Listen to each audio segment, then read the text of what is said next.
نحمدہ و نصلی علی رسولہ الکریم۔ قال الامام حجۃ الاسلام الشاہ ولی اللہ دہلوی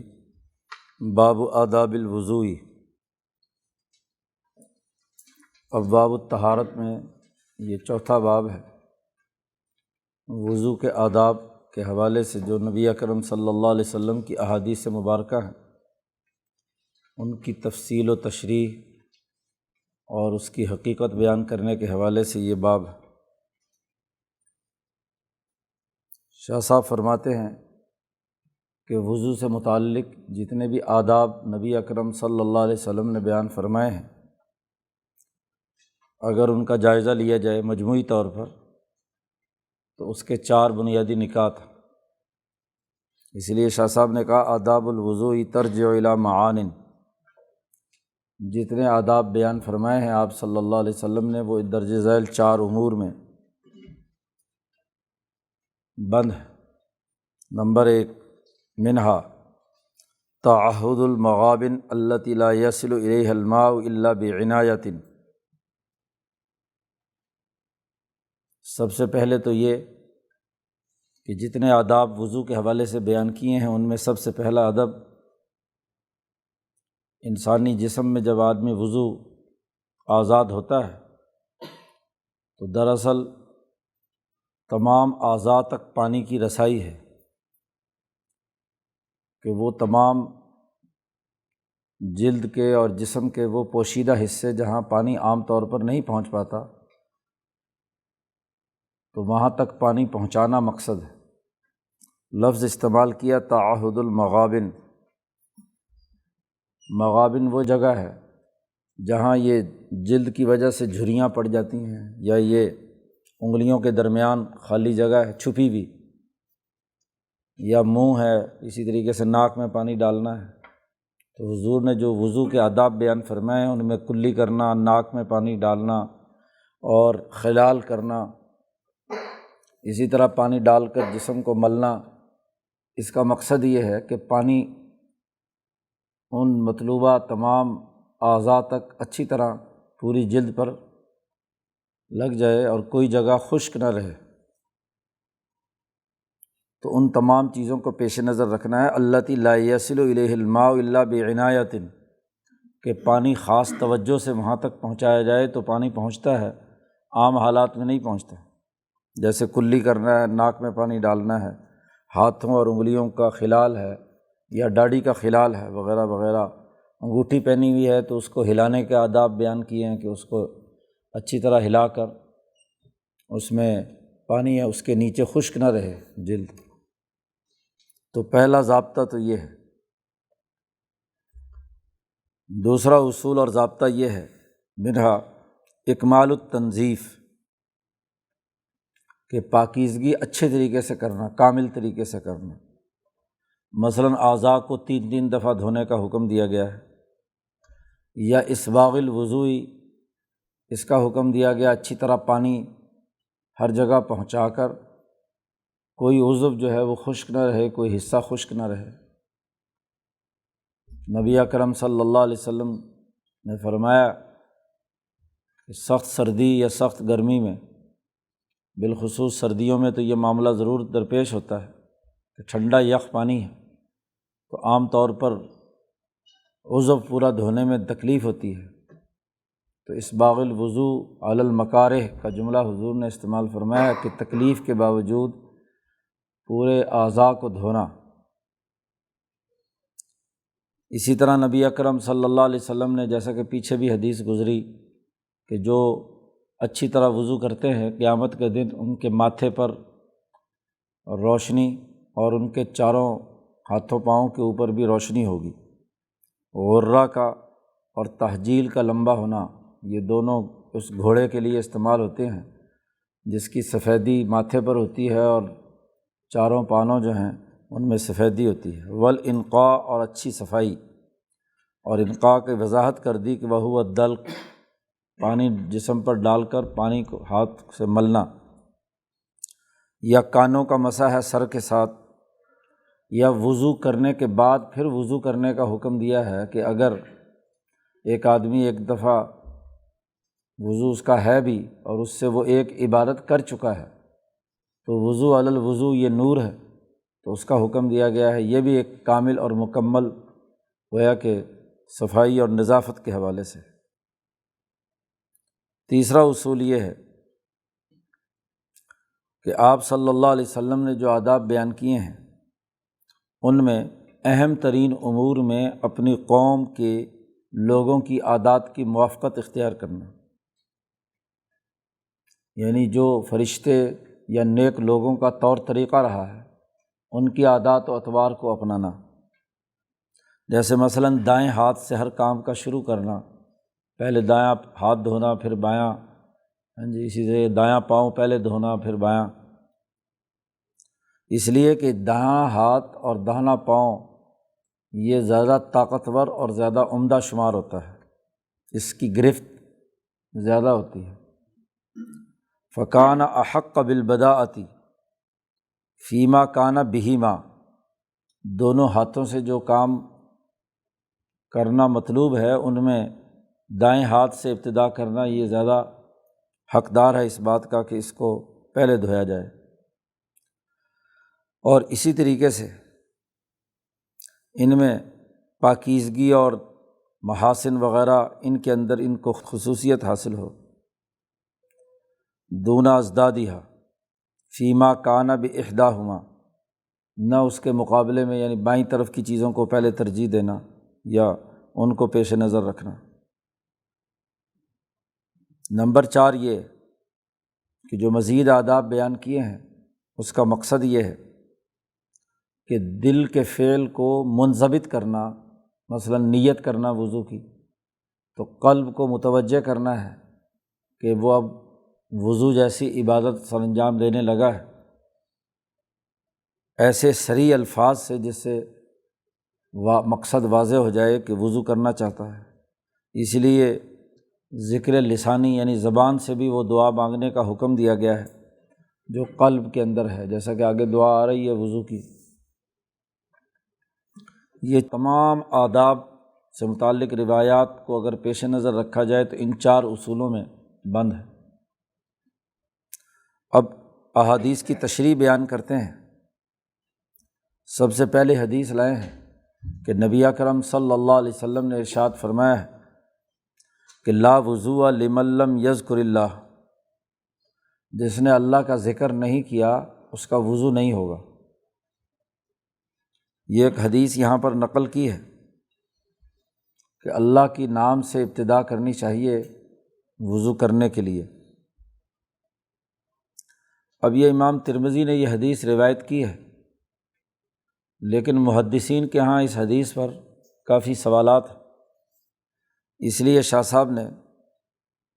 اس کی تشریح کرتے ہوئے یہ بات ارشاد فرمائی ہے کہ ھذا الحدیث لم یجمع اہل المعرفۃ بالحدیث علی تصحیحہ، اس حدیث کے صحیح ہونے پر محدثین کا جو اس علم کے ماہرین ہیں ان کا اتفاق نہیں ہے، کچھ لوگ اس کو صحیح کہتے ہیں، باقی لوگ اس کو کمزور قرار دیتے ہیں۔ اگر اس حدیث کو صحیح مان لیا جائے تو پھر اس حدیث کا مطلب یہ ہے کہ فَهُوَ مِنَ الْمَوَاضِعِ الَّتِي اخْتَلَفَ فِيهَا طریقہ التلقی من النبی صلی اللہ علیہ وسلم۔ پیچھے شاہ صاحب نے ایک بحث کی تھی مبحث سابع میں کہ نبی اکرم صلی اللہ علیہ وسلم سے احادیث ہم تک پہنچنے کا 2 طریقے ہیں، ایک تو آپ کے الفاظ مبارک ہیں جو روایتاً ہم تک پہنچے ہیں،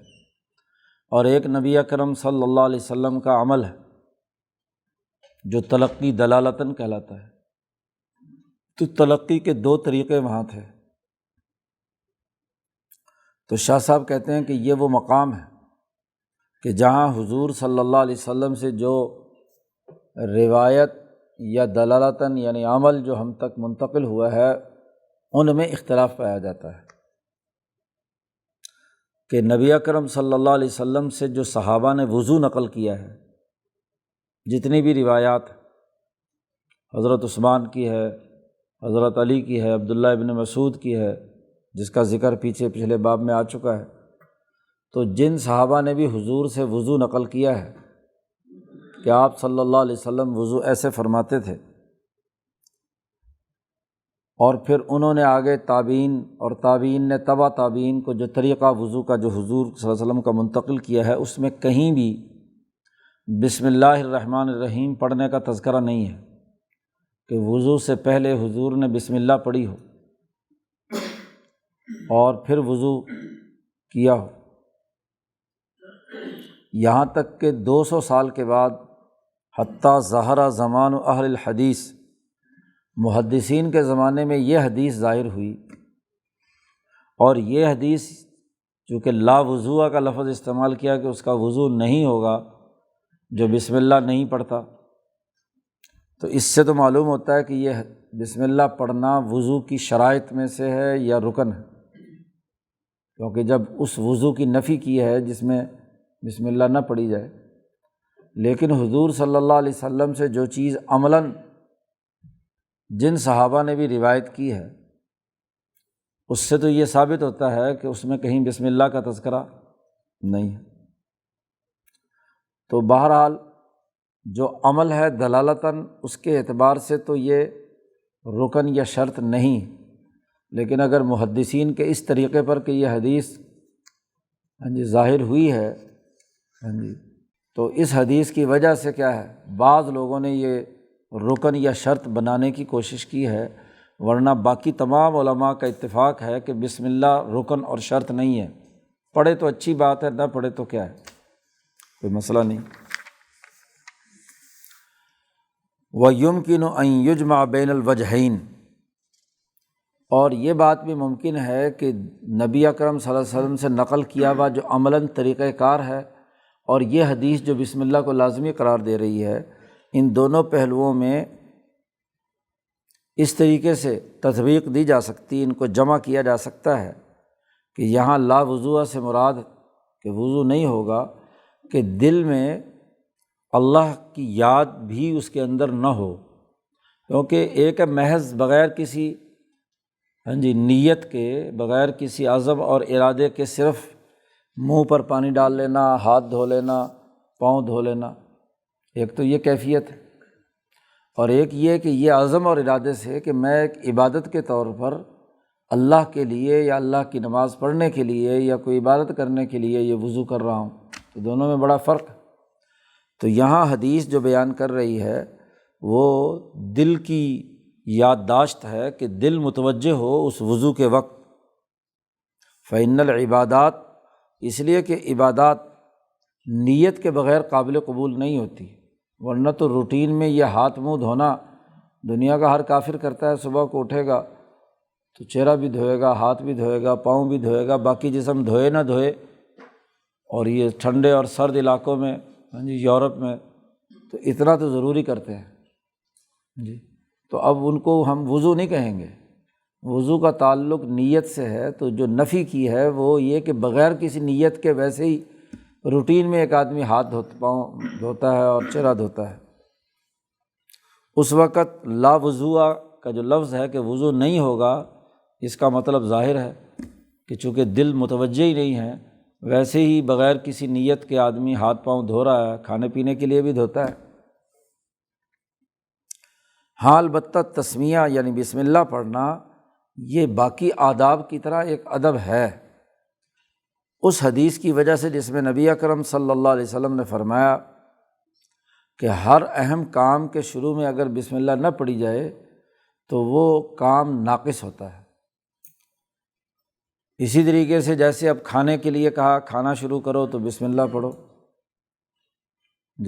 یا پانی پینے سے پہلے بسم اللہ پڑھو، جیسے وہاں آداب میں سے ہے، تو اگر کھانے پینے جیسے آداب کے اندر بسم اللہ پڑھنے کا ایک ادب بیان کیا ہے، تو وضو تو بطری کے اولا اس کے شروع کرنے سے پہلے بسم اللہ پڑھے تو اچھی بات ہے۔ یہاں جو لا وضوء کا لفظ استعمال ہوا ہے کہ وضو نہیں ہوگا جس نے بسم اللہ نہیں پڑھی، اس کا ایک معنی یہ بھی ہو سکتا ہے، شاہ صاحب کہتے ہیں کہ وضو کامل نہیں ہوگا، لیکن شاہ صاحب کہتے ہیں کہ میں اس توجیہ کو پسند نہیں کرتا، اس لیے کہ یہ بہت دور کی بات ہے۔ التی یعود بالمخالفت علی اللفظ، لفظ کی جو معنویت ہے یہ اس کے مخالف ہے، کیونکہ یہاں لا نفی جنس کا ہے، جن سے وضو کی نفی کی جا رہی ہے، یہ کمال کی بات کا صرف اتنی بات نہیں ہے۔ تو بہرحال اس حدیث کے حوالے سے یعنی یہ آداب میں تو ضرور ہے، چونکہ حضور کے کسی وضو میں یہ ایسے نقل نہیں ہوا تو رکن اور شرط نہیں ہے یہ۔ اسی طرح ایک دوسری حدیث لائے ہیں ہاتھوں کو دھونے کے حوالے سے، پہلے بھی یہ روایت گزری تھی کہ جو آدمی نیند سے جاگے اس کو چاہیے کہ اٹھ کر سب سے پہلے ہاتھ دھوئے، پھر باقی کام کرے۔ وہاں جملہ جو حضور نے فرمایا ہے وہ یہ کہ یہ معلوم نہیں کہ ساری رات ہاتھ کہاں کہاں پھرتا رہا، لا یدری این باتت یدہ، اس کے ہاتھ نے رات کہاں گزاری، کوئی ہاتھ پر گندگی وغیرہ نہ لگی ہوئی ہو، اس لیے اٹھ کر سب سے پہلے ہاتھ دھونے چاہیے۔ فقولوا، شاہ صاحب اس کی تشریح میں بیان فرماتے ہیں کہ اس کا مطلب یہ ہے کہ جب طہارت حاصل کیے ہوئے کافی دیر ہو چکی ہو اور اسی طریقے سے زیادہ لمبے عرصے تک انسان طہارت سے غافل ہو تو گندگی اور میل کچیل لگنے کے امکانات ہاتھوں پر ہوتے ہیں، تو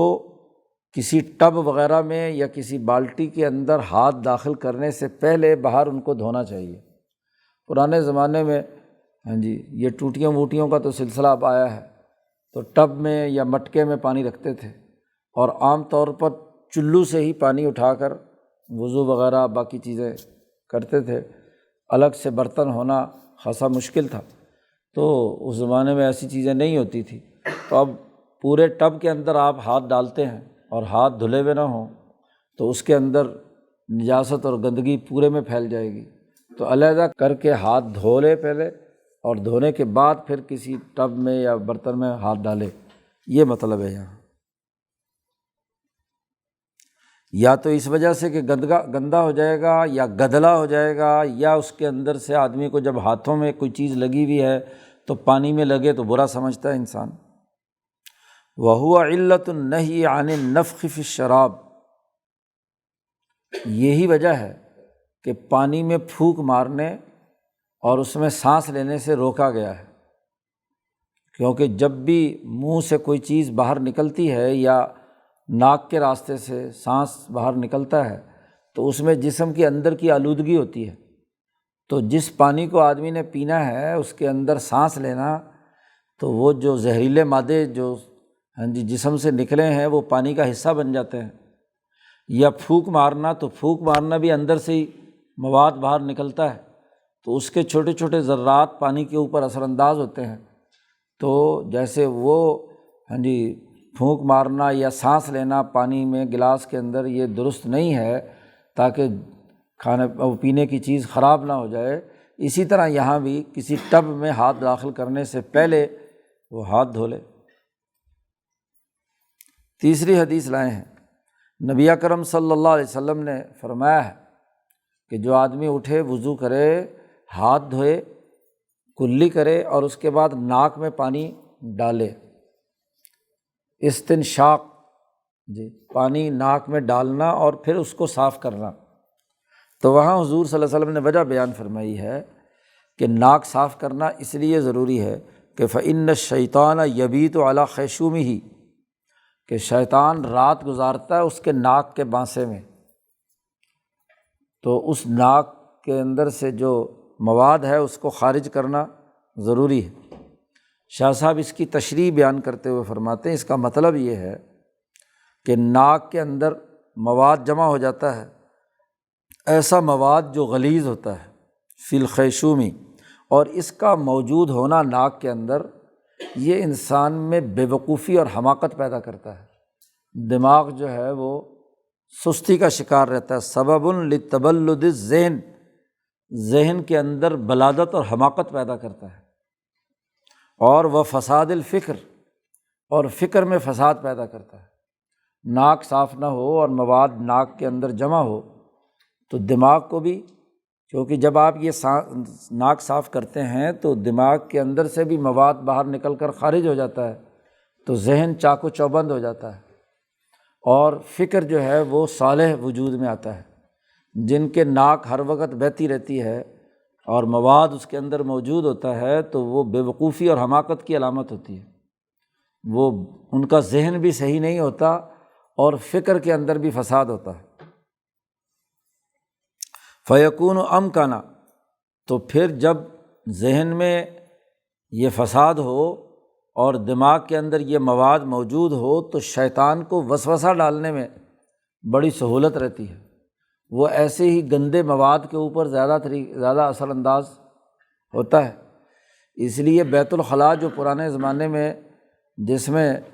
آدمی جاتا تھا تو کوئی ایسی چیز تو تھی نہیں کہ جس سے فوراً فلش ہو کر بہہ کر چلا جائے باہر، وہیں پڑا رہتا تھا، جو کچھ انسان خارج کرتا تھا۔ تو وہاں حضور نے فرمایا کہ بیت الخلاء جاؤ، یہ جو دعا ہمیں سکھائی گئی ہے کہ اللہم انی اعوذ بک من الخبث والخبائث، تو حضور نے فرمایا کہ یہ بیت الخلاء شیطان کے حاضر ہونے کی جگہ ہے، اس لیے اس سے پناہ مانگو۔ تو چونکہ شیطان گندگی پر بیٹھتا ہے، تو گندگی ناک میں ہو، دماغ کے اندر ہو، تو وہاں بھی وسوسہ ڈالنا اس کے لیے کیا ہوتا ہے؟ آسان ہوتا ہے۔ اور اس کا راستہ یہ ہے کہ اللہ کا ذکر کیا جائے تو وہ شیطان کا راستہ روک دیتا ہے۔ چوتھی حدیث لائے ہیں، نبی اکرم صلی اللہ علیہ وسلم نے فرمایا کہ ما منکم من احد یتوضا، تم میں سے کوئی آدمی ایسا نہیں کہ جو وضو کرے اور اچھی طرح وضو کرے، اور وضو کے مکمل ہونے پر اشہد اللہ الہ الا اللہ و اشہد ان محمد رسول اللہ پڑھے۔ ایک روایت میں یہ دعا ہے وضو مکمل کرنے کے بعد، ایک روایت میں وہ کلمہ شہادت چونکہ کرنا ہے تو انگلی آسمان کی طرف کر کے لوگ پڑھتے ہیں، تو اشہد اللہ الہ الا اللہ و اشہد ان محمد رسول اللہ کی دعا پڑھنا۔ یا ایک دوسری روایت میں ہے اللہم اجعلنی من التوابین واجعلنی من المتطہرین، مجھے توابین میں سے اے اللہ بنا دے اور پاکیزہ لوگوں میں مجھے بنا دے۔ تو جو آدمی بھی وضو کرنے کے بعد یہ دعا پڑھتا ہے تو نبی اکرم صلی اللہ علیہ وسلم نے فرمایا کہ اس کے لیے جنت کے 8 دروازے کھول دیے جاتے ہیں، جس دروازے سے چاہے وہ اس میں داخل ہو جائے، جس دروازے سے چاہے ان 8 دروازوں میں سے کسی ایک سے اندر داخل ہو سکتا ہے۔ یہ امام مسلم صحیح مسلم کی روایت ہے۔ تو یہاں ایک دعا سکھلائی ہے کہ وضو کے بعد اگر یہ دعا پڑھے تو یہ اس کے فوائد ہیں۔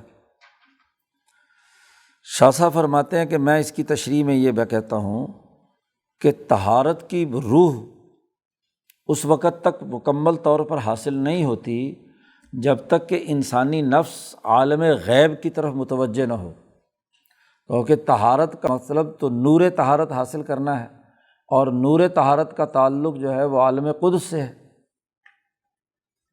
وَاستفراغ الجہد فی طلبہا، اور اپنے نفس کو مقدس عالم کی طرف متوجہ کرنے کے لیے فارغ کرنا،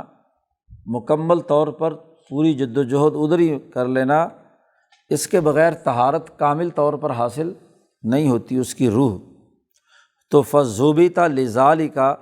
ذکراً، یا ضابطہ حضور صلی اللہ علیہ وسلم نے اس کو منضبط کر دیا اس ذکر کے ساتھ کہ اللہ کی طرف متوجہ ہونے کا سب سے بہترین ذریعہ یہ ہے کہ انسان گواہی دے کہ اللہ کے علاوہ کوئی خدا نہیں اور محمد صلی اللہ علیہ وسلم کے علاوہ کوئی رسول نہیں۔ اور پھر جب انسان یہ دعا مانگتا ہے تو اس کے نتیجے میں جو داخلی طہارت کا فائدہ اس کے نفس پر مرتب ہوتا ہے اس کی وضاحت کر دی نبی اکرم صلی اللہ علیہ وسلم نے کہ روح جب ادھر متوجہ ہو گئی تو گویا کہ جنت کے 8 دروازے اس کے لیے کھول دیے گئے،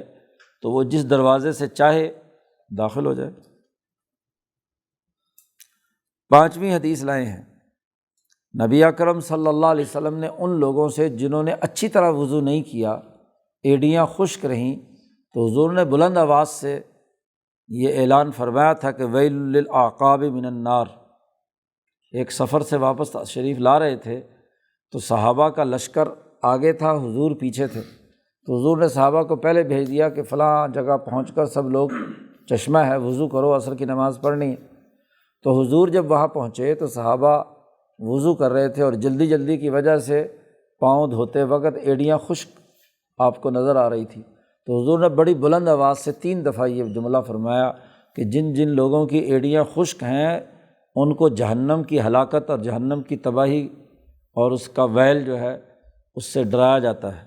تو وہ لوگوں کو احساس ہوا، پھر انہوں نے اپنی ایڑیاں پورے طریقے پر دھونا شروع کیں۔ تو اس حدیث کی تشریح میں شاہ صاحب کہتے ہیں اس کا راز یہ ہے کہ جب اللہ تعالیٰ نے ان تمام اعضاء کو دھونے کو لازمی قرار دیا ہے، واجب قرار دیا ہے، تو اس کا تقاضا یہ ہے کہ وہ دھونا اچھی طریقے سے ہونا چاہیے۔ یہ نہ ہو کہ پورا عضو دھونے کا حکم دے دیا ہے اور اس میں سے کچھ حصہ خشک رہے، تو یہ نہیں ہونا چاہیے۔ اس لیے کہ عضو کا کچھ حصہ دھونا اور باقی حصے کو چھوڑ دینا، یہ گویا کہ پورے عضو کو نہ دھونا ہے ایک قسم کا۔ اس لیے لا یصح ان یقال، یہاں غسل العضو کے بجائے پورے عضو کی بات ہو رہی ہے۔ وَأَيْضًا، اور اس میں یہ بھی ہے کہ جو سستی اور کاہلی ہے اس کا دروازہ روکنا ہے، کیونکہ آدمی سستی اور کاہلی کی وجہ سے اعضاء پورے طور پر نہیں دھوتا، بس جلد بازی میں کیا ہے پاؤں پر چھینٹے ڈال کر آ جاتا ہے۔ باقی رہی بات کہ ایڑیوں پہ آگ کے داخل ہونے کا حضور نے وعید سنائی ہے، تو وہ اس وجہ سے ہے کہ چونکہ وضو ہی پورا نہیں ہوا، جب وضو پورا نہیں ہوا اور عبادت کر رہا ہے، اور والاصرار علی عدم ازالتہ، اور یہ تبھی ہے جہنم کی وعید کہ جب ایک آدمی کو یہ عادت بن جائے کہ وہ اعضاء میں سے کسی نہ کسی ایک آدھ دفعہ ویسے بھولنے سے رہ گیا تو وہ اور بات ہے، لیکن ایک آدمی عادت ہی بنا لے کہ اعضاء کو اچھی طرح نہیں دھوتا، تو یہ ایک ایسی خصلت ہے جو جہنم میں جانے کا سبب بن جاتی ہے، جبکہ طہارت جہنم سے نجات حاصل کرنے کا سبب ہے، گناہوں کو مٹانے کا سبب ہے۔ تو جب کسی ایک عضو میں طہارت کی معنویت وجود میں نہیں آئی اور اللہ کے حکم کی مخالفت ہوئی، تو یہ سبب بنے گی کہ انسان میں وہ خصلت اور عادت جو اذیت پہنچانے والی ہے وہ پیدا ہو، اور اس کے نتیجے میں اس کے نفس میں فساد آئے اس عضو کی طرف سے، تو ایڑیوں کی تکلیف اس کے دل تک پہنچ جائے گی۔ اب ایڑیاں اگر آگ میں جلائی جائیں تو اس کا اثر دل پر بھی پہنچے گا نا، اذیت پہنچے گی، تو گویا کہ کامل وضو ہی نہیں ہوا، اور اگر ایڑیوں کو تکلیف ہوگی تو پورے جسم کو تکلیف ہوگی، تمام اعضاء کو تکلیف ہوگی۔ تو یہ 5 احادیث جو آداب سے متعلق تھی اس کی وضاحت شاہ صاحب نے یہاں اس باب میں کر دی۔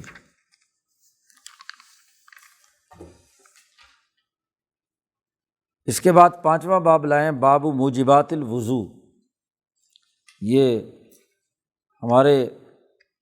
جو مرتب کرنے والے ہیں انہوں نے آگے جو اگلی حدیث آ رہی ہے یہ اصل میں تو پچھلے باب سے متعلق ہے، یہاں اس ترتیب میں بھی یہی ہے جو آپ کے ہاں اردو ترجمے والا، یہاں اس کے بعد عنوان باب موجبات الوضو ہے، اور پھر آگے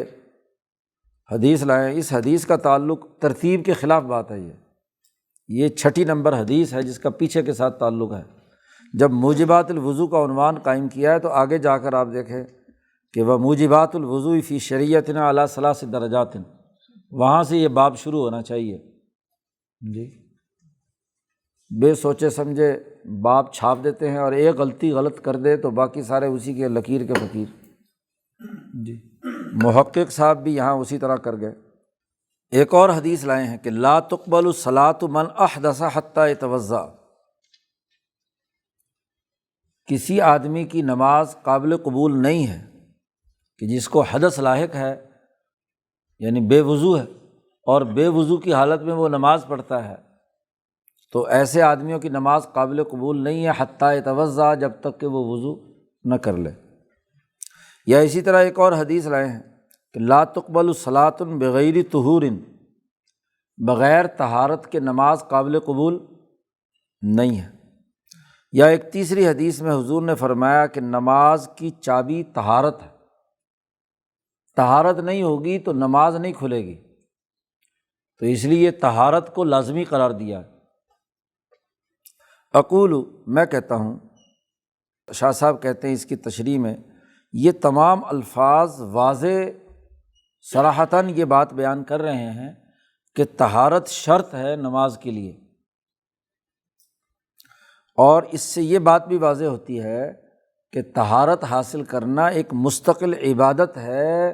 جو نماز کو وقت پر ادا کرنے کے لیے لازمی اور ضروری ہے،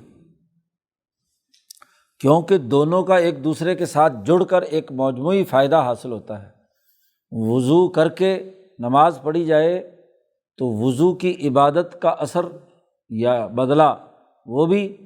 اور ایسے ہی نماز اس کا بھی کامل بدلہ تبھی ہوگا کہ جب دونوں ایک دوسرے سے جڑ کر یہ ادائیگی ہو۔ اور پھر اس میں نماز جیسے اہم ترین کام کی تعظیم اور اس کی عظمت ہے،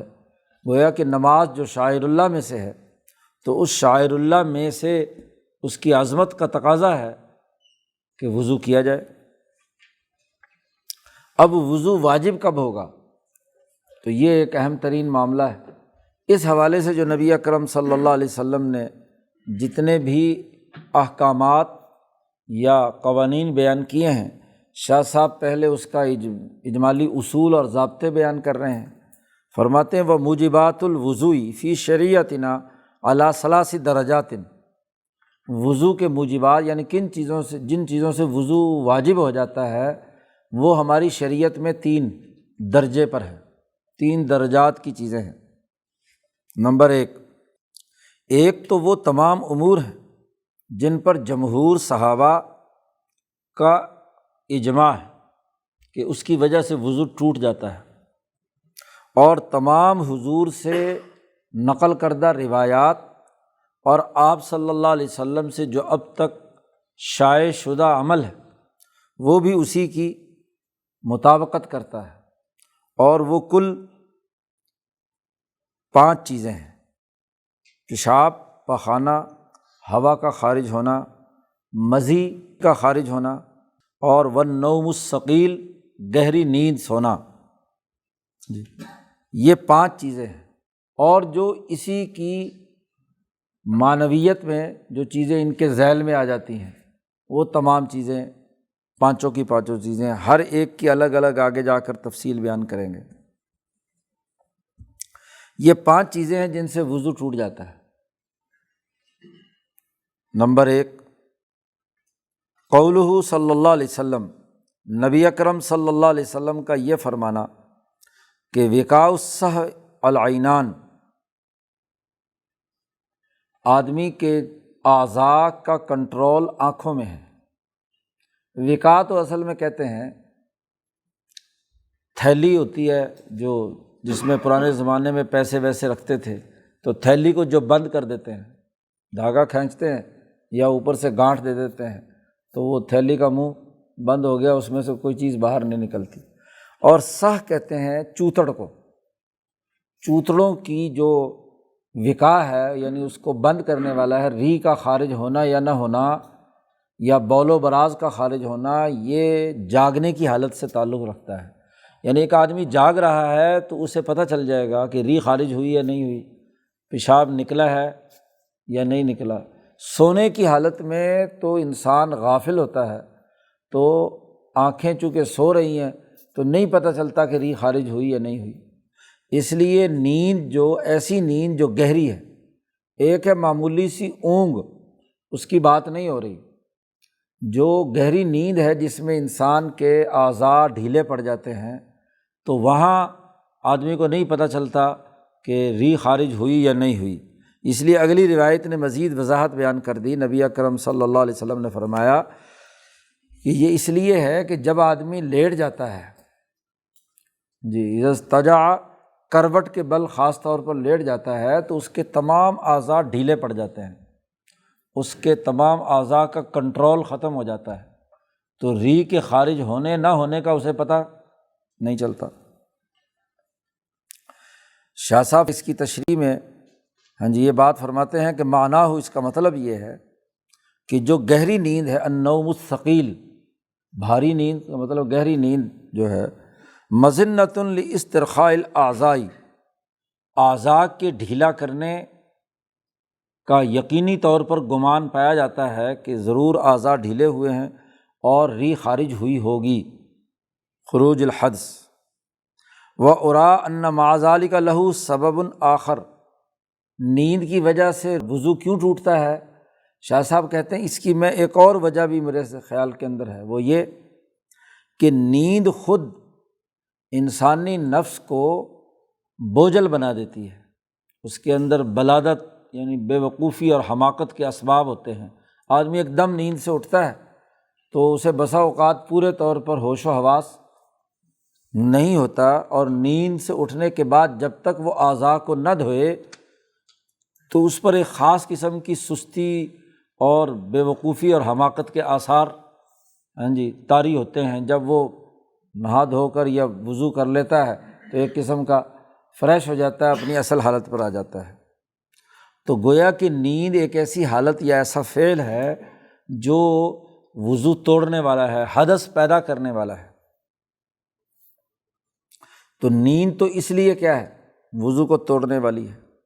باقی رہا مزی کے بارے میں، تو مزی نبی اکرم صلی اللہ علیہ وسلم نے فرمایا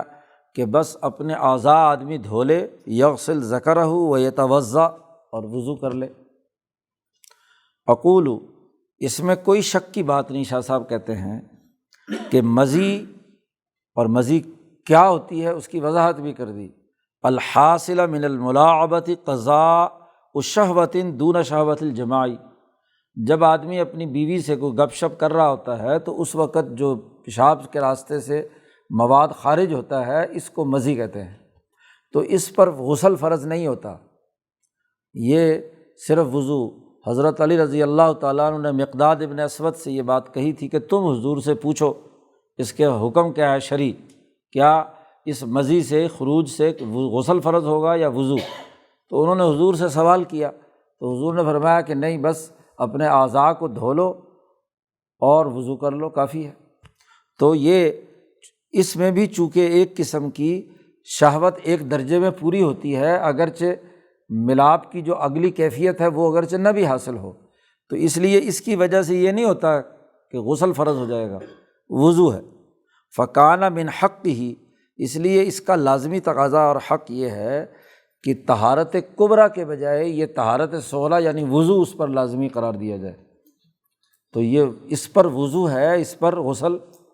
نہیں ہے۔ تو یہ وضاحت کر دی کہ منی خارج ہو تو پھر تو غسل ہے، جیسا کہ آگے آ رہا ہے۔ مزی کا خروج ہو تو پھر کیا ہے، غسل نہیں ہے بلکہ وضو ہے۔ نمبر 3، نبی اکرم صلی اللہ علیہ وسلم نے اس آدمی کے بارے میں جس کو وضو کے ہونے نہ ہونے کا شک ہے، ویسے پیٹ میں گڑگڑ ہوئی تو اس نے سمجھا کہ پتہ نہیں ہوا خارج ہو گئی ہے، تو اگر محض ویسے ہی گڑگڑاہٹ اور اس کے بارے میں شک ہو اس کو، تو اس کے بارے میں اس کو حضور نے فرمایا کہ لا یخرجن من المسجد، کوئی آدمی مسجد سے باہر نہ نکلے حتیٰ یسمع صوتاً، یا تو ری ایسی خارج ہو جس کی آواز آئے،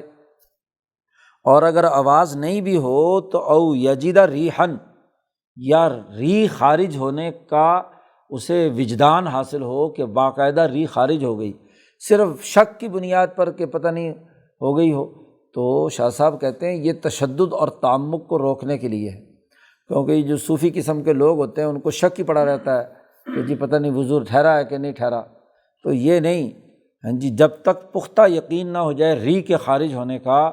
خواہ وہ آواز کی شکل میں ہو یا بغیر آواز کے ہو، تو اس وقت تک کوئی آدمی نماز چھوڑ کر مسجد سے باہر، یہاں مسجد سے مسجد بھی ہو سکتی ہے یعنی وہ جگہ، اور مسجد سے مراد سجدہ جو آپ آدمی کر رہا ہے، سجدہ گاہ یا نماز پڑھ رہا ہے، اس کی بات چاہے وہ مسجد نہ بھی ہو، اپنے گھر میں پڑھ رہا ہو، تو جب تک خروج کا یقین نہ ہو جائے ہوا کے، اس وقت تک نماز نہیں توڑنی چاہیے، باہر نہیں جانا چاہیے۔ شاہ صاحب کہتے ہیں اس کا مطلب یہ ہے کہ جب تک اچھی طرح یقین نہ حاصل ہو جائے، اس لیے کہ جب حکم کا دار و مدار اس بات پر ہے کہ بول و براز کے خارج ہونے کی جو مقامات ہیں، جب تک وہاں سے کوئی چیز خارج نہیں ہوگی اس وقت تک وضو نہیں ٹوٹے گا، تو کان ذالک مقتضیاً، یہ تقاضا کرتی ہے کہ حقیقی وضو ٹوٹا ہے وہ، اور ایک محض شک ہے یا مشتبہ معاملہ ہے، اس کے درمیان فرق اور امتیاز پیدا کیا جائے۔ اور اس حدیث کا مقصد تعمق اور انتہا پسندی یا تشدد سے روکنا ہے، کیونکہ بعض لوگ بلا وجہ ذرا سے شک سے بار بار وضو کرنے نکل کھڑے ہوتے ہیں، تو اگر اسی طرح وضو ہی وضو کرتا رہے گا تو پھر تو کبھی شاید نماز اس کی پوری ہی نہ ہو۔ باقی تو بالکل واضح ہے جن سے وضو ٹوٹنا ہے، بول و براز وغیرہ وغیرہ۔ جی، تو یہ پہلا جو ہماری شریعت میں وضو کرنا لازمی ہے، یہ 5 چیزیں ایسی ہیں جن پر جمہور صحابہ کا اور جس میں حضور سے روایات جو لفظاً یا عملاً آئی ہیں وہ انہی کا حکم دیتی ہیں۔ دوسرا درجے کی وہ موجبات وضو ہیں کہ جس میں قدیم صحابہ اور تابعین جو فقہا ہیں ان کا اختلاف، وتعارض فیہ الروایہ عن النبی صلی اللہ علیہ وسلم، اور نبی اکرم صلی اللہ علیہ وسلم سے چونکہ اس معاملے میں روایات ایک دوسرے سے مختلف ہیں تو اس لیے اختلاف بھی اسی کی بنیاد پر پیدا ہو گیا۔ ان میں 5 چیزیں ان کے اندر ہیں، 5 وہ چیزیں ہیں جن میں اختلاف پایا جاتا ہے۔ بعض کے نزدیک اس سے وضو ٹوٹ جاتا ہے، بعض صحابہ تابعین اور فقہا کے ہاں، اور بعض صحابہ اور تابعین اور فقہا کے ہاں اس سے وضو نہیں ٹوٹتا۔ ان میں سب سے پہلی چیز یہ حدیث ہے جس کی وجہ سے کچھ لوگوں نے کہا ہے کہ وضو ٹوٹ جاتا ہے۔ کمس الذکری، کوئی آدمی اپنے شرمگاہ کو، خاص طور پر مرد کی بات ہو رہی ہے، وہ اپنے ذکر کو ہاتھ لگائے تو بعض فقہا کے نزدیک اس سے وضو ٹوٹ جاتا ہے۔ خود نبی اکرم صلی اللہ علیہ وسلم کا یہ جملہ ہے، آپ نے فرمایا من مس ذکرہ فلیتوضأ، جس نے اپنی شرمگاہ کو ہاتھ لگایا اس کو چاہیے کہ وضو کرے۔ اب یہ قول حضرت ابن عمر،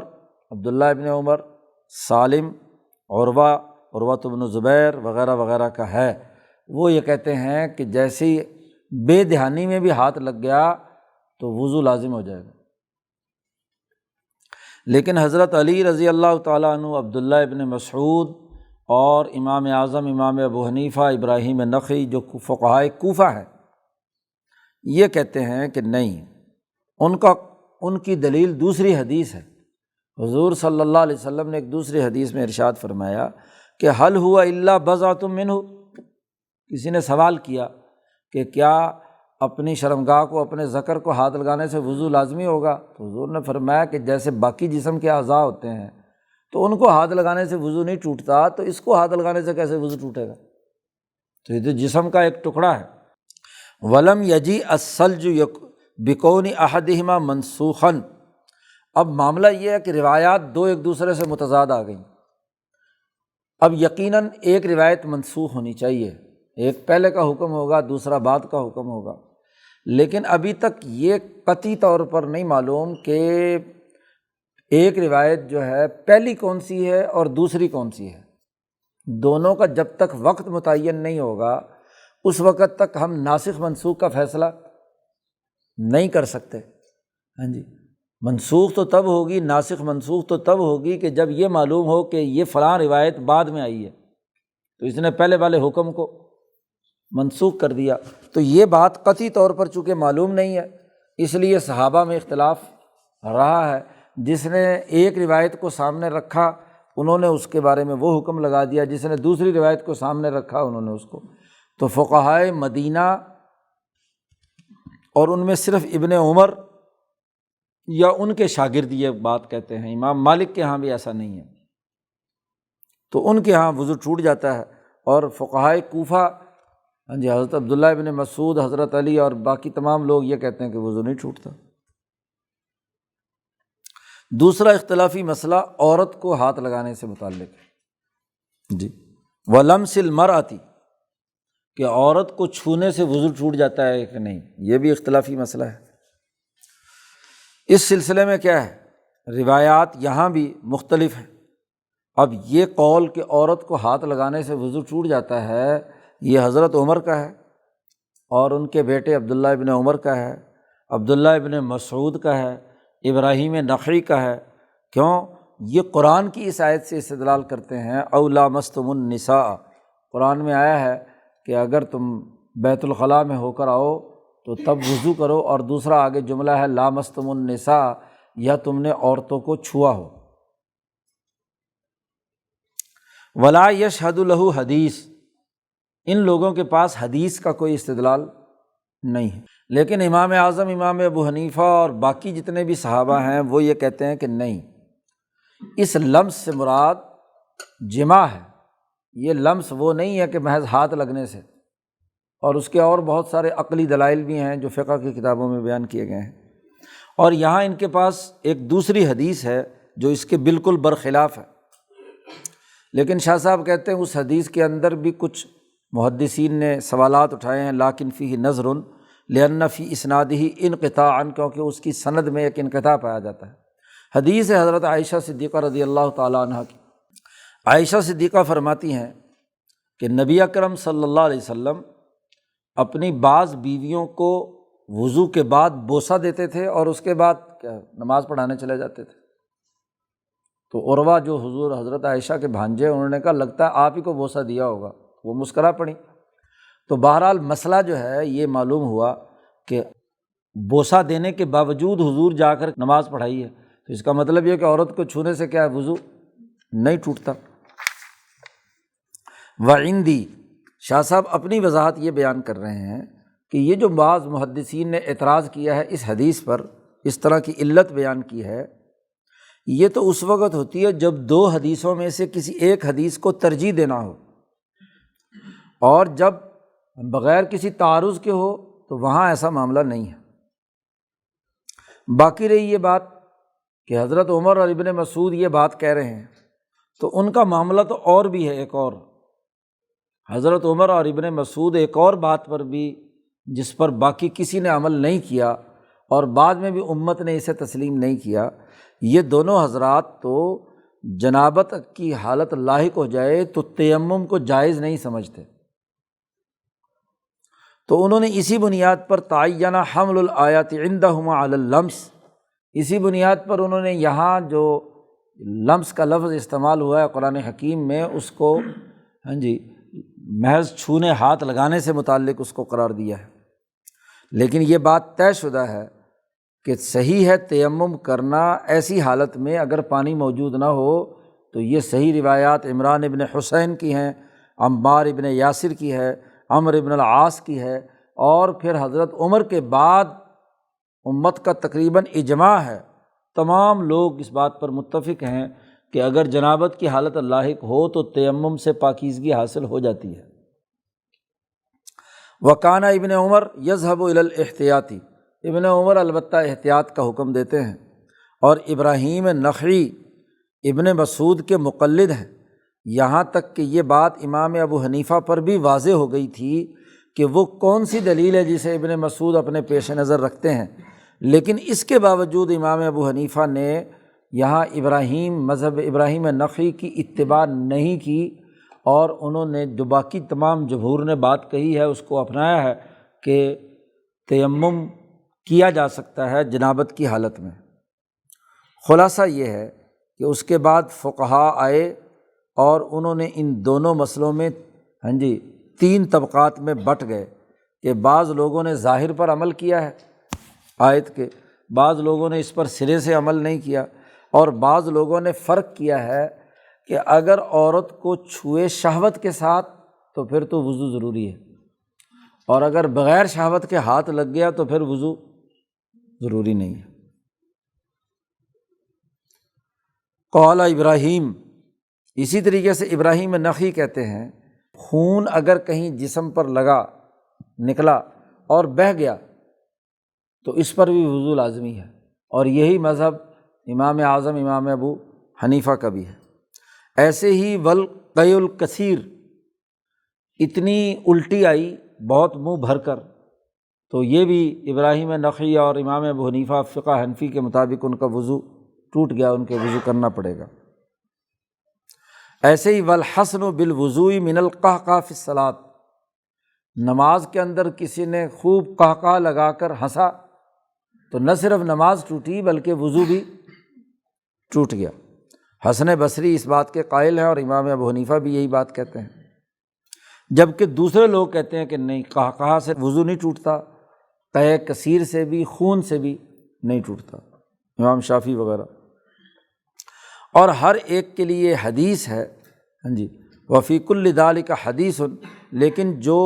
حدیث کی معرفت رکھنے والے ہیں ان کا اتفاق نہیں ہے ان حدیث کی تصحیحات پر۔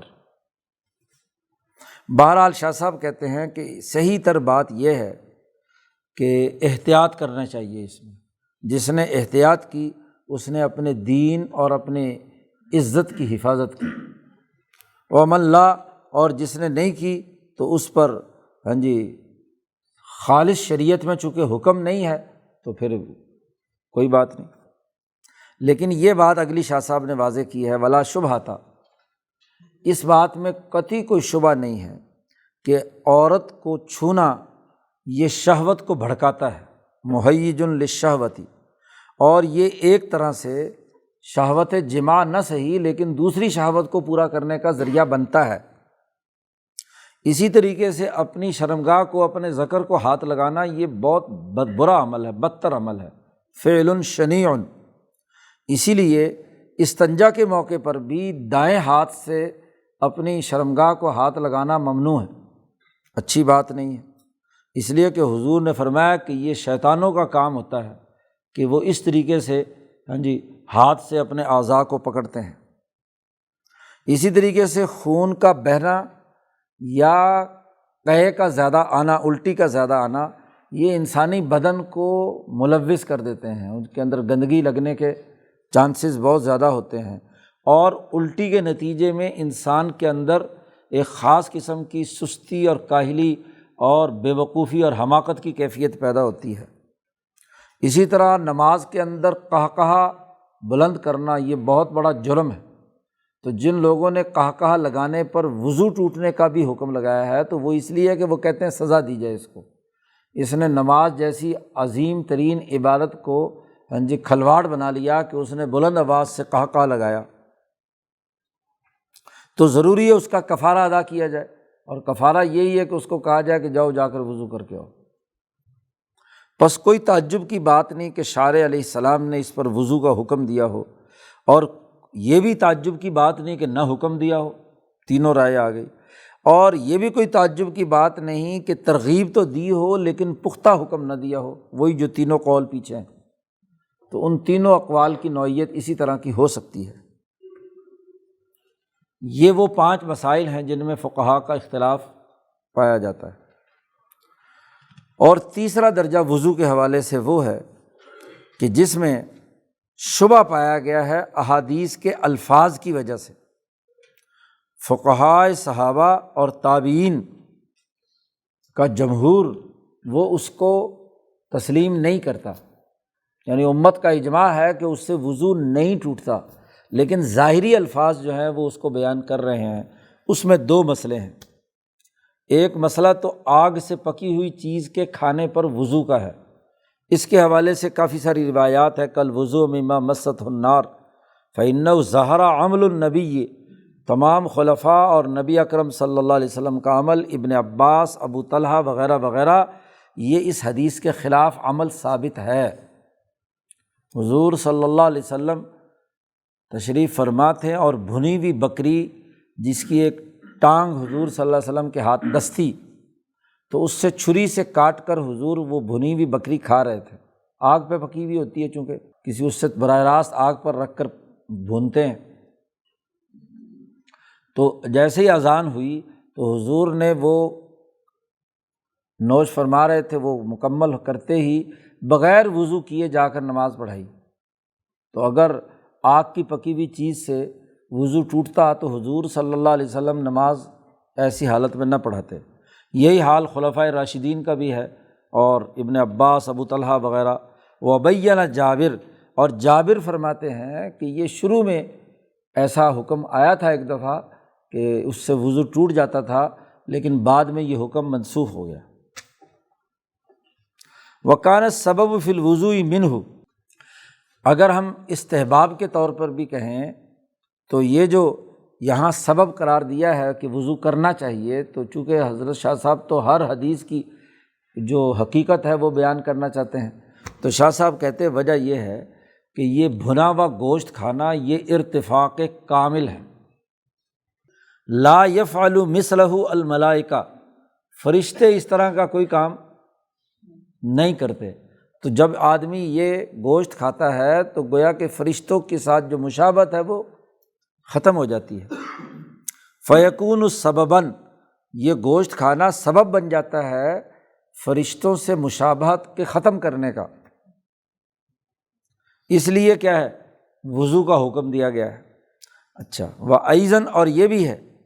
کہ جو چیز آگ میں پکائی جاتی ہے اس سے جہنم کی آگ کے ساتھ کیا ہے ایک خاص قسم کی مشابہت پائی جاتی ہے، تو اسی لیے داغ لگانے کو ناجائز قرار دیا گیا ہے۔ جانور بھی وہ اونٹوں پر اور بیلوں پر وہ ایک کڑا سا لوہے کا گرم کر کے تو وہ ٹھپا لگاتے تھے نا کہ یہ ملکیت کا ٹھپا ہوتا تھا یا خاص کوئی نشانی کسی جانور پر لگانے کے لیے، تو نبی اکرم صلی اللہ علیہ وسلم نے اس سے سختی سے منع کیا کہ یہ جو کئی ہے ٹھپا لگانا ہے یہ جہنمیوں کی سزا ہے، اور جہنم میں تپایا جائے گا، جو قرآن نے کہا ہے کہ مالدار اور سرمایہ داروں کو فتقوا بہا جباہہم، ان کی پیشانیاں ان کے پہلو جو ہیں ان کے اوپر داغ لگایا جائے گا، تو یہ سزا جہنم کی سزا ہے، اس لیے کسی جانور کو اور کسی انسان کو یہ سزا نہیں دینی چاہیے۔ ہاں جانوروں کو الا لضرورت، کسی ضرورت کی وجہ سے تو ٹھیک ہے، ورنہ عام حالات میں ایسا نہیں کرنا چاہیے۔ فلذالک، یہی وجہ ہے کہ لا ينبغی للانسانی، انسان کے لیے مناسب نہیں ہے کہ اس کا دل اس کے اندر مشغول ہو، تو اس مشغولیت سے روکنے کے لیے، کیونکہ بھنا ہوا گوشت کھانے کے بعد زبان کا چٹخارا جو ہے وہ دل ادھر متوجہ اس کی لذت میں ہوتا ہے، تو پورے طریقے سے اللہ کی طرف توجہ نہیں ہوتی، اس لیے وضو کرنے کا حکم دیا۔ بعض علماء نے یہ توجیہ بھی کی ہے کہ یہاں وضو سے مراد وضو خفیف ہے، اور وضو خفیف یہ ہے کہ ہاتھ دھو لے، منہ دھو لے اور کلی کر لے، تاکہ اس کے اثرات، ذائقے کے اثرات جو ہیں وہ غذا کے وہ اس نماز کی حالت میں موجود نہ ہوں، توجہ اللہ جو ہے اس کی پیدا ہو جائے۔ بہرحال وَأَمَّا لَحْمُ الْإِبِلِ، اسی طرح دوسرا ایک اہم ترین مسئلہ جس پر تمام کا اجماع ہے کہ وضو لازمی نہیں، لیکن بعض روایات میں ہے کہ اونٹ کا گوشت کھانے، چاہے وہ بھنا ہوا نہ بھی ہو، ویسے پکا ہوا ہو، تو اس کے کھانے پر بھی وضو کرنے کا حکم دیا گیا ہے۔ تو فالامر فیہ اشد، اس کا معاملہ مزید اس سے بھی زیادہ سخت ہو گیا، اس لیے کہ اس حوالے سے کسی صحابی، کسی تابعی، کسی فقہا میں سے کسی کا قول یہ نہیں ہے، اور اس کے منسوخ ہونے کے حوالے سے بھی کوئی ہمارے پاس دلیل نہیں ہے۔ فلذالک لم یقل بہ، ان لوگوں نے بھی اس کا حکم نہیں بیان کیا کہ جن لوگوں پر بنیادی قوانین کی روشنی میں مسائل کی تخریج کا غلبہ ہے، یعنی فقہائے احناف، یہ قول صرف اور صرف امام احمد اور اسحاق ابن راہویہ کا چونکہ حدیث میں آ گیا، تو وہ حدیث میں چاہے متضاد حدیثیں بھی ہوں، تو امام احمد یہ ہیں کہ یہ بھی میرا مسلک ہے، یہ بھی میرا مسلک ہے، وہ کہتے جو حدیث میں آ گیا وہ میرا مسلک ہے، تو چونکہ حدیث میں آ گیا اس لیے انہوں نے۔ شاہ صاحب کہتے وعندی، میرے نزدیک بات یہ ہے کہ اس میں بھی مناسب یہ ہے کہ انسان احتیاط کرے، محتاط ہو تو زیادہ بہتر ہے۔ باقی رہی کہ اونٹ کے گوشت کے کھانے پر وضو کے واجب کرنے کا جو حکم دیا گیا، اس کا راز کیا ہے؟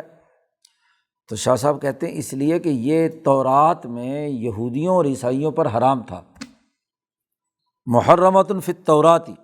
اور تمام بنی اسرائیلی انبیاء اس کی حرمت پر متفق ہیں، کیونکہ اسرائیل کو یہ گوشت پسند نہیں تھا،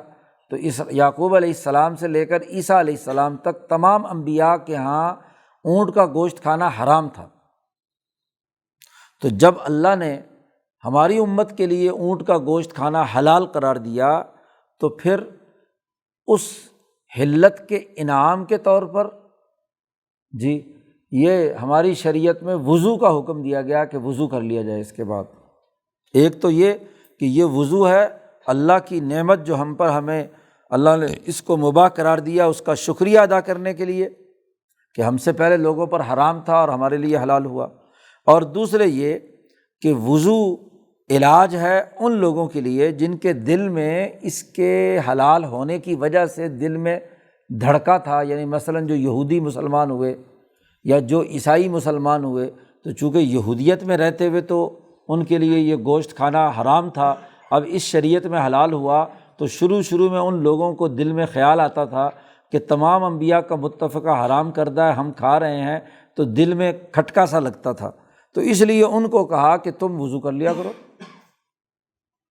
فإن النقل من التحریم الی کونہ مباحا، ایک حکم کا حرام سے نکل کر حلال کی طرف ہونا یہ وضو کو واجب کرتا ہے، اس لیے تاکہ دل مطمئن ہو جائے۔ لیکن جب وہ لوگ ختم ہو گئے اور اب کامل مسلمان اگلے زمانے کے آ گئے تو ان کے لیے لازمی نہیں رہا۔ اس لیے میرا خیال یہی ہے، شاہ صاحب کہتے ہیں کہ یہ اول اسلام میں یہ وضو کرنے کا حکم تھا، پھر منسوخ ہو گیا۔ چھٹا باب لائے ہیں المسح علی الخفین، موزوں پر مسح کرنے سے متعلق، اور موزوں پر مسح کی مشروعیت یعنی کیوں یہ شرعی طور پر قرار دیا، اس کا راز کیا ہے۔ شاہ صاحب کہتے ہیں کہ جب وضو کی بنیاد اعضائے ظاہرہ کو دھونا ہے، ہاتھ پاؤں چہرہ وغیرہ، وہ اعضاء جن میں میل کچیل کھلے رہنے کی وجہ سے جانے کا پورا اندیشہ ہوتا ہے، کیونکہ چہرہ بھی کھلا ہوا ہے، آدمی کام کاج کر رہا ہے، ہاتھ بھی پاؤں بھی۔ اب جب یہ دونوں پاؤں کسی موزے میں بند کر دیے جی، تو یہ اب پاؤں دونوں جو ہیں جب موزے میں آ گئے تو یہ اعضائے ظاہرہ میں سے نہیں رہے، یہ اعضائے باطنہ میں ہو گئے۔ تو جیسے باقی جسم جو چھپا ہوا رہتا ہے اس پر میل کچیل نہیں لگتی، تو اگر آدمی نے موزے پہنے ہوئے ہیں تو اس وجہ سے اس کے اندر بھی کیا ہے، گویا کہ پاؤں چھپے ہوئے ہیں، کوئی میل کچیل نہیں لگتی۔ اور وکانہ لبسہما، اور یہ موزوں کا پہننا یہ ایک ایسی عادت ہے کہ جو پوری دنیا کے انسانوں میں متعارف ہے کہ لوگ سردیوں میں خاص طور پر اور ویسے بھی اپنے جسم کو بچانے کے لیے موزے پہنتے ہیں۔ ولا یخل الامر بخلعہما عند کل صلاۃ من حرج، اور اگر ہر نماز کے وقت موزے اتارنے کا حکم دیا جائے تو یہ بڑی تکلیف کی بات ہے جی، تو اس لیے ان کا دھونا ساقط ہو گیا جب آدمی نے یہ موزے پہنے ہوئے ہوں، اور اس کے لیے ایک شرائط متعین کر دی، ان شرائط کے ساتھ ان کے اوپر مسح کیا جائے گا۔ ولما کان من باب التیسیر، شاہ صاحب کہتے پیچھے ایک باب ہمارا گزرا ہے باب التیسیر، کہ شریعت کے اندر آسانیاں کہاں کہاں کس کس مقام پر ہیں، تو وہاں ہم بیان کر چکے ہیں کہ الاحتیال بما لا تتصل معه النفس بترک المطلوب استعملہ الشارع ہاہنا من وجوہ ثلاثۃ۔ وہاں شاہ صاحب کہتے ہیں ہم نے ایک قانون بیان کیا تھا کہ ایک چیز لازمی تھی، اب ایک چیز جب لازمی ہے اور کچھ عرصہ وہ آدمی نہ کرے تو اس کی عادت ترک ہو جاتی ہے، تو اب اصولی طور پر تو جیسے باقی اعضاء پر مسح نہیں ہے جو اعضائے باطنہ ہے، تو اصولی طور پر تو موزہ پہننے کے بعد اس پر کوئی کسی قسم کا کوئی کام کرنے کی ضرورت نہیں تھی، لیکن مسح کیوں اس کا حکم دیا گیا؟ اس لیے کہ آدمی کو یہ یاد رہے کہ اصل میں تو پاؤں کو دھونا ہی تھا، تو اس کا قائم مقام کیا ہے، مسح قرار دے دیا گیا۔ تو 3 شرائط کے ساتھ مسح کی اجازت دی۔ ایک شرط تو یہ ہے کہ اس کے لیے وقت مقرر کر دیا، کیونکہ ایک موزہ پہننے کے بعد مسلسل مہینوں ہی پہنتا رہے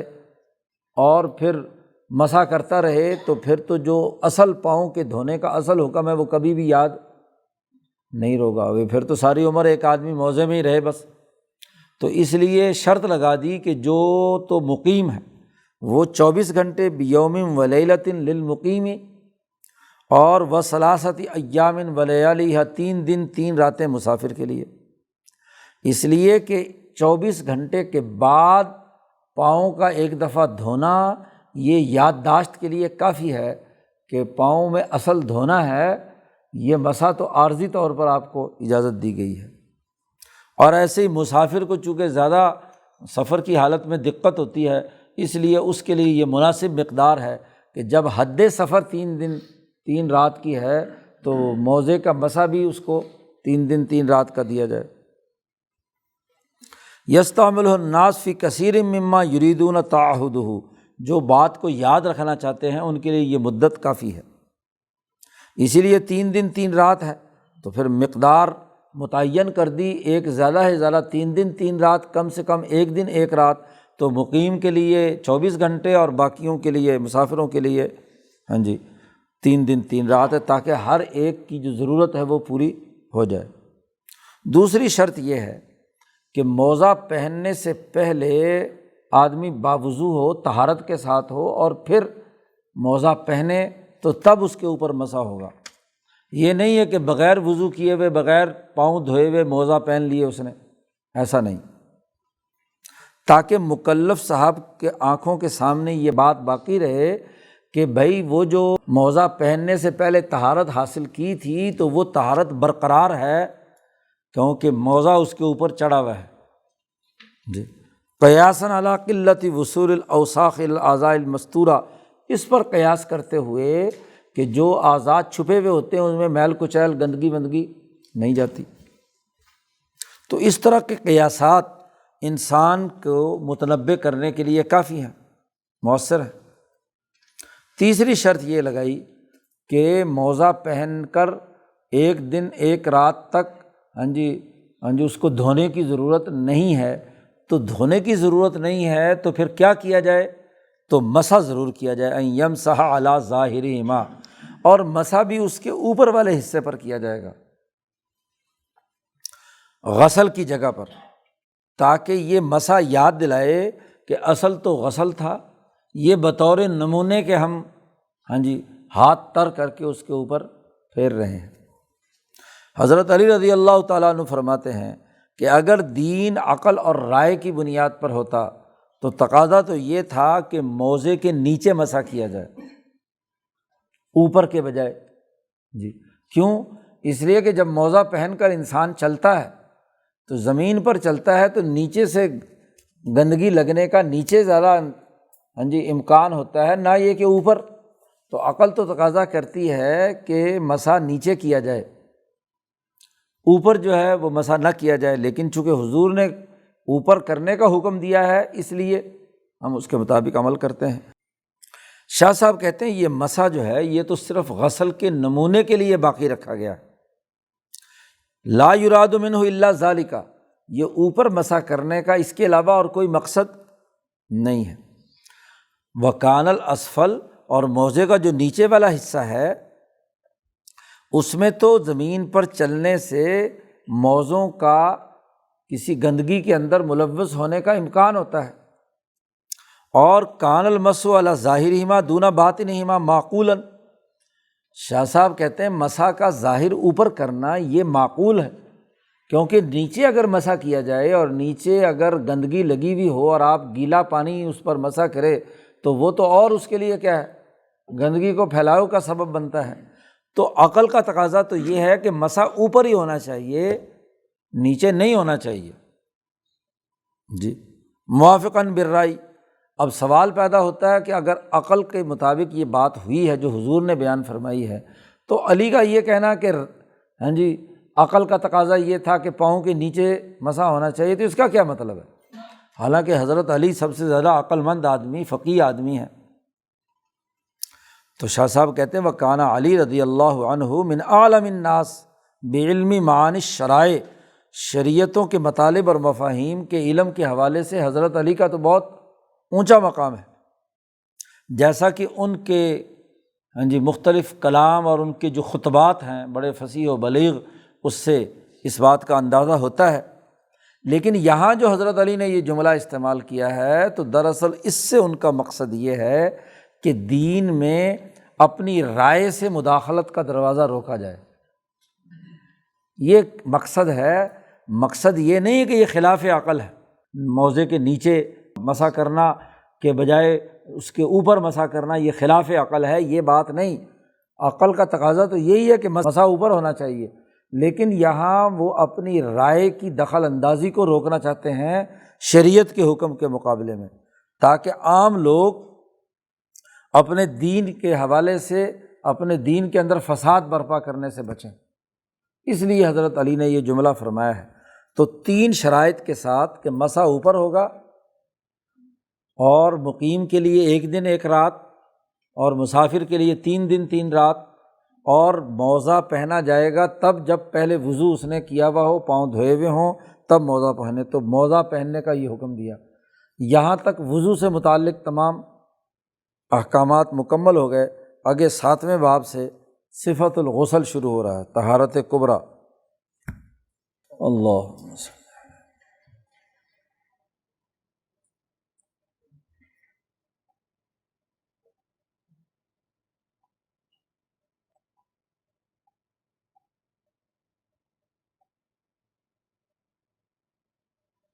اجمعین۔